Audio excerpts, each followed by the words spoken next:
works, and then you get crushed back to back. Yeah, I certainly felt like the last game that was a very important game in this series. Before the series, I was pretty confident in Polt, and I mean in Oz. Right now, I'm not too sure, but hey, it's Whirlwind, it's a big map. It could. Ooh, you actually crashed out of the game. I'm not sure if that's the end of the world. Either way, the fourth map is going to be played on Whirlwind. I'm not sure if we're going to rehost it or not. But yeah, I think if you're a Polt fan, you're feeling pretty good at the moment, Sean. Yeah, no, I'm super excited. Honestly, like. This is going to be a very, very difficult map for Oz, but it's one where he does have a little bit of breathing room. Up in the top right-hand corner, currently down 1-2. He desperately needs your support. Can he pull a win against the most terrifying TVP of late? From EG, it is Oz.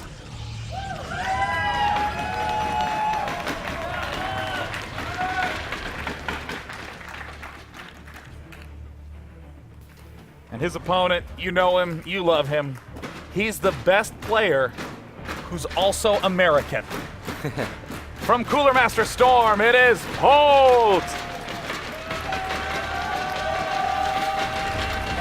It has already been such an impressive run for Polt, being the reigning champion of WCS Season 2. The only player that got this close to defending his WCS title was Meru in Korea. Meru was not able to do it. Polt is looking very good so far. And it looks like he's also gearing up to go Command Center first. I generally like this play on this map. This is also a spot where, as Protoss, I really like just to Zealot first before for the Cybernetics core. It's a little bit of an unusual play, but so many people, like every matchup, everyone goes for, you know, HQ first at Expo. And then we do see that Command Center first going down. Also is going to scout it immediately. He might even be able to be annoying with this probe as long as possible, which would be useful because he's going to force Polt to pull one, maybe even two additional SCVs, so he's going to lose a little bit of mining time. And then I am very curious to see if he's going to make a Zealot, make a Stalker, and make a Monastery Core and run straight across the map. Oh, we saw on Eklund Ways, which is even a smaller map than this one, that Polt throws down that bunker immediately, and he doesn't ever want to lose a game in a silly way against the first 3 units that Protoss can throw it in. Yeah, Polt is so good at just, you know, it's kind of funny. It's one of those rules that you want to tell a new player, don't get overly eager with defense. You want to be doing things to your opponent, not just trying to hold off what he can do. And that pretty much stays true all the way up until you get to around Polt's level, where he's so good at predicting every little thing and always having an answer. Sure, he might not get his 3rd barracks up as fast, or his 2 geysers up as fast, but he's just impenetrable. You go DT, he has a turret. You go for the early push, he has a bunker already.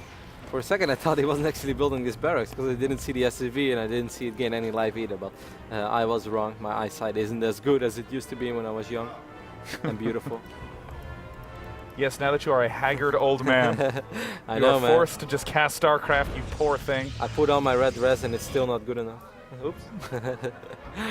Oz is answering in the most economic way possible. After he threw down that gate, he decided not to mine any gas until he could wipe in that Nexus, and after that he just went on to mining gas immediately. So we're going to see a very economic opening from both players. And once more, I think we're going to see Oz go for a pretty quick blink, because that's kind of just like his go-to thing. He likes to be active with blink stalkers. I felt the way he set himself up early game and the amount of probes that he built last game on Yongsu was beautiful. I actually felt that everything up to a certain phase in the game was going very well for Oz, and I really liked the way he was playing and the way he was executing his early game micro. It was all good up until that one Doom drop where, you know, it kind of just snowballed out of control. So it looks like a Forge is going to be going down at 5 minutes, which generally means that there's also going to be around a 6-minute or sometimes 5.5-minute Robo Bay. This is a very common way to transition into a Templar-based defense, and I'm just super happy to see Oz doing something a little bit more passive instead of trying to attack. This is kind of a bad early attacking map. There's no good way to blink up into the main base in a way that'll really shock and awe the Terran player. It's almost impossible even, that's why you rarely see it here. He's indeed just going to rely on the upgrade advantage. We saw Hero play a PvT earlier today on Whirlwind as well against Hart, and he also preferred to open up with High Templars. Yeah, the robotics facility will go down, but it could still be just for a couple of observers, just to be safe, because Polt also actually never opens up with a factory or a quick Widowmine drop or something. It just doesn't really seem to be something that he really favors. I mean, he once upon a time was big on it, but I guess now the thralls of Standard have overtaken him. I do love, love, love this opening that we're seeing out of Oz. You know, it's almost difficult to really talk about what Polt's doing because he just is not going to do anything unique or different or amazing at the start of the game. He's just going to go 3 barracks. I was getting a second bunker just in case. You know, he saw a late mothership core. He doesn't really know what's up with that. Twilight console is going down, first observer is on the way, and a couple of additional gates are going down. Oz has been doing a good job in chrono boosting out as many probes as possible, as he has a comfortable and healthy worker lead for this stage of the game. Doesn't really mean that he is ahead or anything, because of course 2 orbital commands will give you quite a bit of additional income, but it shows that he's been doing a good job. It would be a bad sign if they were even in workers. Yeah, chrono boost going to waste. There's a lot of little cute things that I love out of this opening from Oz, where even though he's getting the early armor, he's still really chrono boosting his probes, making sure that this is an economic game, and interestingly is still just going straight in for Blink and then straight into the Colossus, but now it has a real purpose. It's not a good attack map, but it is a great defending map, and it looks like he's going to be going for around a 10-minute third. Yeah, I think we're going to see something like that. Blink is halfway done. He's going to spot this small bio hit squad marching across the map. By the time that these units will make their way across the map, if Polt actually wants to commit to that, Stim is about to finish up, but there should be enough gateway units. Actually, there will be more than enough gateway units with photon overcharge as well. So far, so good for us. RoboBay is about to finish up. He can start producing Colossus. We will see. Keep a close eye, of course, on Polt when he decides to drop that third command center, because that is very telling of what his plans are. Yeah, looks like he'll be throwing it down any second now. Just doing the usual advance forward. A couple stalkers there to greet, and it looks like the Nexus is not yet going down. I mean, this is what's so great about this push timing. Medevacs are only just now getting close to finishing. It's kind of cool how much it forces Oz to stay back and chill on the main base. This is kind of the way that I see this game is just like very standard. How Heart of the Swarm just came out, and Protoss players were kind of afraid to take 3 bases very early on because it was so hard to deal with the new medevacs with the Ignite Afterburners. Oz is still going to take it relatively quickly. It's just a few seconds later than the one of Polt. He's going to have to worry about this little hit squad though. It's not amazingly strong, but 22 Marines and 6 Marauders can kill a base extremely fast, and oh my god, this is so unfortunate for us. He wipes it in. He might see it though. He might still be able to keep it alive because Polt doesn't know what we know. And you're gonna need those units, Oz. Oz doesn't know what we know. Oz has no idea. I mean, rarely are you going to be inspecting the rocks at this point in time, but there he sees it. He's moving in.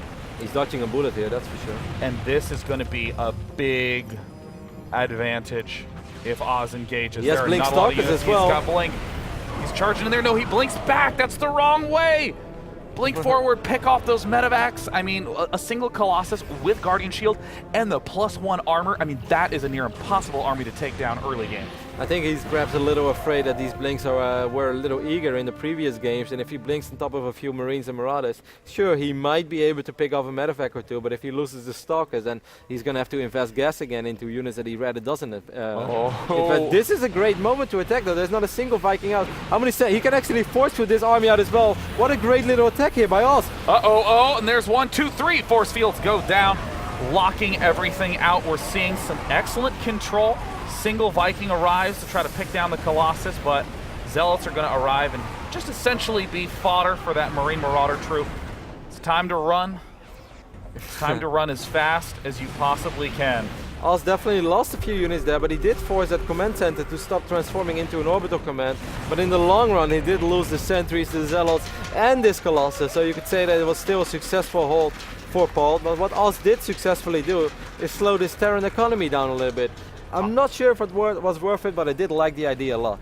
Yeah, I mean, right now they're dead even in terms of the worker count. Templar are popping up. And of course, in production, we're no doubt going to see that very early trio of barracks pumping Polt all the way up to 8 barracks. That is where he really kicks into gear. He's at 5 right now, and there it is. God, that is early. At 13 minutes, right on schedule.